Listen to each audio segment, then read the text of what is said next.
Si anak menjatuhkan kacang meja. Kakaknya melihat pandangan ibunya yang galak.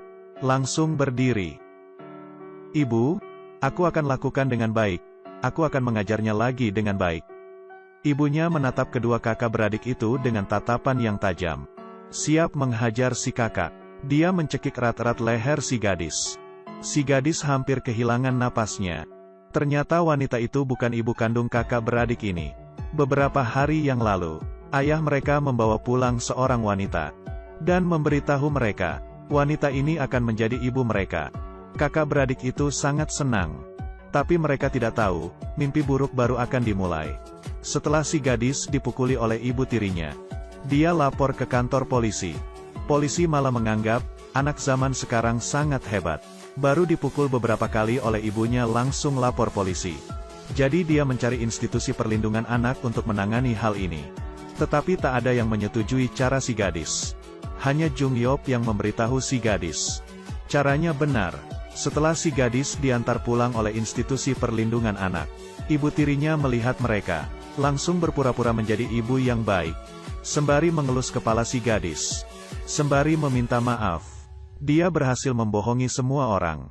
Begitu mereka pergi, ibu tirinya langsung mengeluarkan wajah aslinya. Si kakak berlutut di lantai. Lalu dia disuruh ke kamar dan dipukuli. Adiknya meringkuk di ranjang, tak berani bergerak. Si wanita ingin mengirim kedua anak ini pergi. Tetapi suaminya tak setuju. Karena banyak orang yang mengirim uang untuk kedua anak ini. Si gadis ingin mencari pertolongan dari orang dewasa lagi. Dia mencari gurunya. Waktu gurunya melihat bekas luka di leher si gadis, dia berpura-pura mengangkat telepon. Memilih untuk mengabaikannya, adiknya menyarankan untuk mencari Jung Yop. Karena kedua anak itu percaya Jung Yop adalah orang yang baik. Jung Yop juga tak berdaya. Tapi dia tetap membawa mereka ke kebun binatang. Menemani mereka makan burger. Di saat ini, Jung Yop menerima telepon. Dia menerima undangan kerja dari kantor pengacara di Seoul. Mengetahui Jung Yop mau pergi, kakak beradik itu sangat sedih. Demi menghibur mereka, Jung Yop mengeluarkan 50.000 won. Berkata, waktu dia pulang mau makan burger bersama. Dan memberikan boneka keponakannya ke si adik. Si kakak meminta kartu nama Jung Yop agar bisa menghubunginya lagi. Tak terpikirkan bahwa ibu tirinya menemukan kartu nama ini. Dia mengira mereka melaporkannya lagi. Dia menghajar si kakak lagi. Si gadis tiba-tiba pingsan di kelas. Juga keluar darah dari telinganya. Dan penyebabnya adalah karena ibu tirinya menyiksanya terus-menerus. Jung Yop yang bekerja di Seoul, setelah mendapat kabar segera datang menjenguk si gadis. Si gadis melihat Jung Yop, memintanya membawa dia dan adiknya pergi dari rumah mereka. Di hati kakak adik ini, Jung Yop adalah secercah cahaya di dalam hidup mereka. Hanya dia yang memberitahunya bahwa lapor polisi adalah hal yang benar. Tapi Jung Yop berkata, dia mendapat pekerjaan di Seoul. Mungkin tidak akan kembali lagi. Jung Yop menemui si ibu tiri. Memintanya untuk bersikap baik kepada kakak adik itu. Tapi si ibu tiri sangat tenang. Berkata bahwa telinga si kakak berdarah karena terjatuh. Dia menemui ayah mereka. Dia malah melindungi si ibu tiri. Di malam ini, si adik memegang uang yang diberikan Jung Yop. Bertanya pada kakaknya, kapan Jung Yop pulang dan membawa mereka makan burger. Ibu tirinya masuk, melihat uang yang dipegang si adik. Ibu tirinya mengira si adik mencuri uangnya. Tapi si adik tidak menyerahkannya. Ibu tirinya langsung mendorongnya ke lantai. Lalu si kakak dipanggil turun. Dia menamparnya sampai terjatuh. Bahkan menyuruhnya mengajari adiknya. Si kakak menamparkan pelan wajah adiknya. Lalu merasa tak tega dan memeluknya. Dan terus meminta maaf. Ibu tirinya menyeretnya ke samping. Lalu memukul si adik dengan kejam. Suara memohon mereka berdua bergema di seluruh gedung. Tetangganya yang lewat hanya berkata, mulai lagi. Tapi tak ada yang mau peduli. Keesokan harinya, Jung Yop mendapat kabar bahwa si adik mati. Waktu Jung Yop tiba, si kakak ditangkap polisi. Dia menuruti ibu tirinya, mengaku bersalah. Karena adiknya mencuri 50.000 won dari ibu tirinya. Jadi kakaknya ingin menghukum adiknya dan tidak sengaja membunuhnya. Tapi hanya Jung Yop yang tahu bahwa semuanya hanya kebohongan.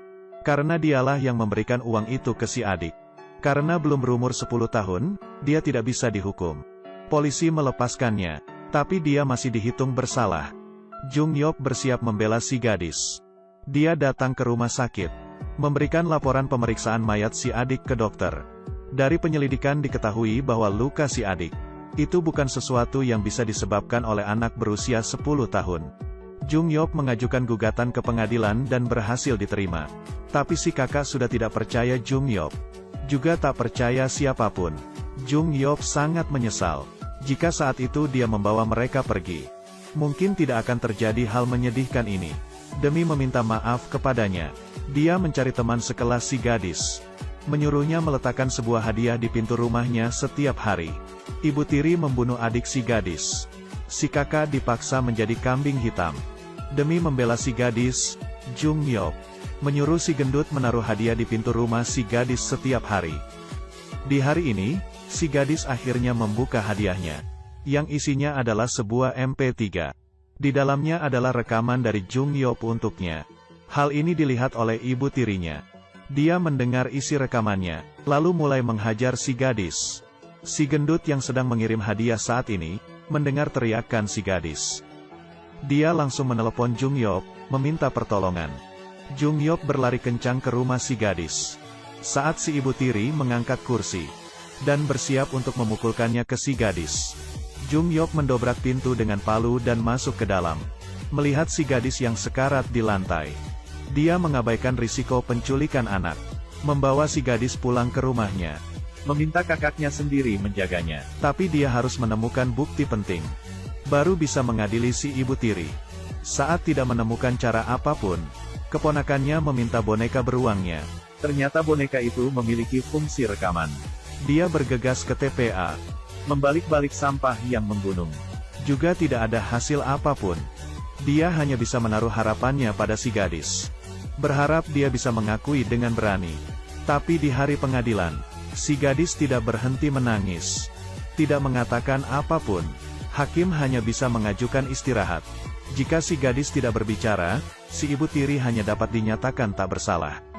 Saat dia putus asa, teman sekelas si gadis membawa boneka itu. Ternyata waktu si ibu tiri membuang mainan, kebetulan dilihat oleh si gendut. Dia memberikan mainan itu ke si gadis. Melihat mainan kesukaan adiknya, si gadis akhirnya mengatakan yang sebenarnya. Tapi pengacara di pihak lain membantah. Tidak ada bukti. Kata-kata si gadis tidak bisa menjadi bukti.